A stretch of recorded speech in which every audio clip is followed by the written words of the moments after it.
I'd like to welcome everyone to the joint public hearing for April 19, 2021. Call this meeting to order. And do we have any public hearing? We did not. Okay. No one for public hearing. Now we have a staff report. Good evening, Mr. Mayor Pro Tem, members of the board, as well as the planning board. Before you tonight is several text amendments to different sections of the ordinance as it relates to the new North Carolina general statutes that are known as 160D. To kind of start out what 160D is, it is a state enabling legislation that specific to land use policy and decision within the state of North Carolina. It was prepared by the North Carolina Bar Association in conjunction with several of the other groups, including the North Carolina Home Builders Association, the North Carolina chapter of the American Planning Association, as well as several other organizations. The premise of this regulation is to do a combined enabling statute, which would combine the regulations as they pertained to county land use regulations, which was known as 163A, as well as city regulations, which was known as 160A. I apologize, it's a typo on the screen. It became effective on June 19, 2020, under Senate Law 2020-25. However, it allowed for municipalities to have time to Michael, go through. do we have to approve the agenda first? This one might not. It's That is not a on. technical question. I do not have the answer to. Can I just make a motion then to approve the agenda? Second. So be it. How about if we all vote for it and then we can just make sure that we all, okay, cool. Or you can say that? Okay. There's been a motion to approve the agenda. Shannon did it. So moved. All in favor? All in favor? Yeah, I think we're doing approved, we approved it. Okay, Yeah, all we right, approved it. cool. Sorry. As I was noting, the regulations became effective on June 19th, 2020 as part of Senate Law 2020-25, which was a combination of other things that was related primarily to some implementations for COVID, as well as some other housekeeping elements to allow for municipalities to operate and several other factors. One premise of the regulations with Senate Bill 2020-25 is that allowed for municipalities to go through and have time to make the necessary modifications to bring it in, the regulations at the local level into compliance with North Carolina General Statute 160D, as long as it was done before July 1 of 2021. Thus, we're proposing this as a text amendment for joint public hearing tonight, with potential adoption at your May meeting. So essentially, what changed? There was minor regulation changes as listed in 160D. It wasn't substantial because they wanted to make sure that it wasn't going to create any controversy, or to the best of their abilities. And they wanted to essentially just combine the two general statutes as it pertained to counties and cities. It did provide clarification on intent for several things. As an example, conditional zoning requests, it provided clarification that an applicant may provide architectural conditions as part of those requests for single-family dwelling units, whereas staff and municipalities are unable to regulate them at the site plan level unless they're part of the conditions in accordance with Senate Bill 25 that was approved several years ago.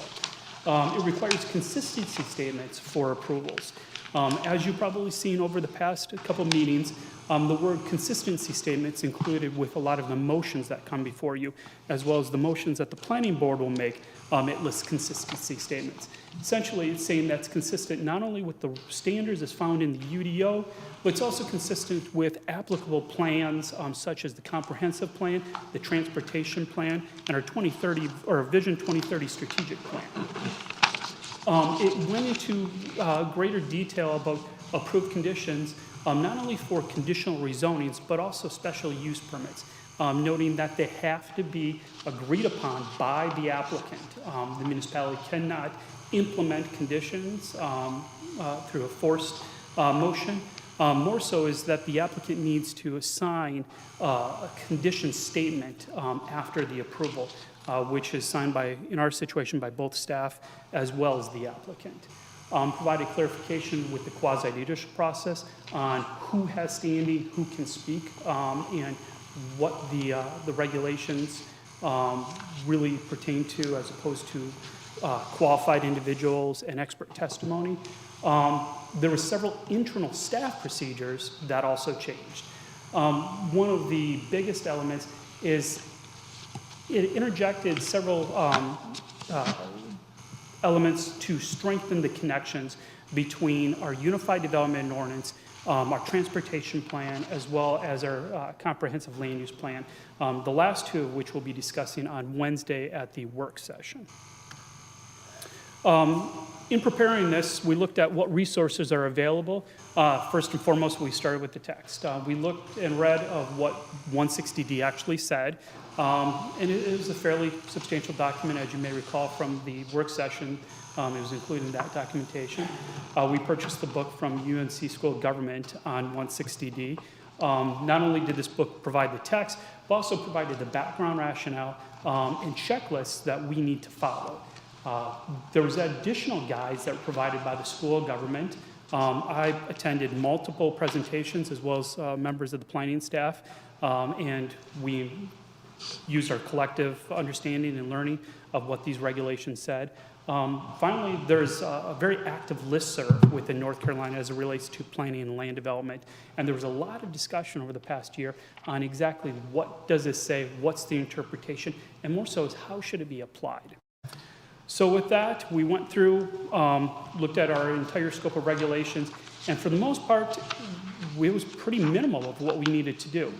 We needed to update the references in Chapter 95, the references as well as correct a typo in Chapter 151, references in Chapter 153, and in the Unified Development Ordinance, which was where the meat of the changes would have been, we updated the references, there's a couple definitions, and finally there was the clarification on standing for quasi-judicial processes.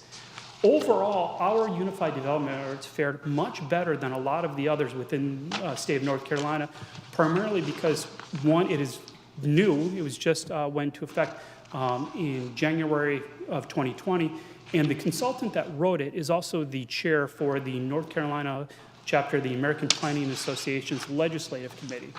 He's done multiple presentations on 160D, and he made sure to implement as much of 160D into our regulations as he possibly could.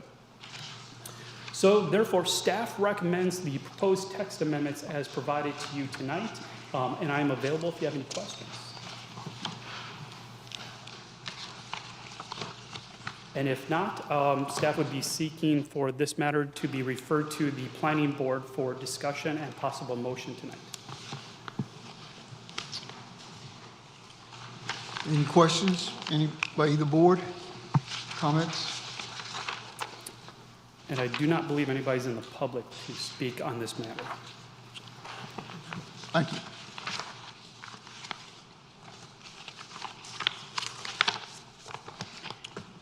So this matter will be going before the planning board, and we'll get their comments and once they've reviewed it.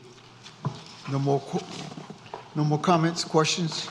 Yeah, I think that after having read this, and I believe this is what we discussed a little bit the other night when it was first brought before us, and you answered the questions then that I had.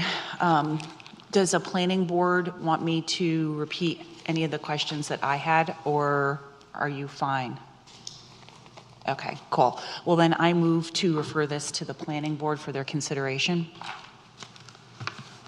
Second.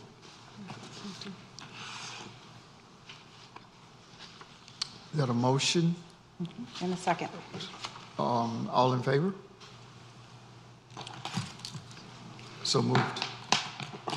Any other questions, comments? We'll adjourn and have the planning board take Can we up this matter. close the public hearing, please? Motion to close the public hearing. So made. Second. All in favor? Public hearing is closed. Motion to adjourn? Motion to adjourn. Second. All in favor? So moved. Adjourned.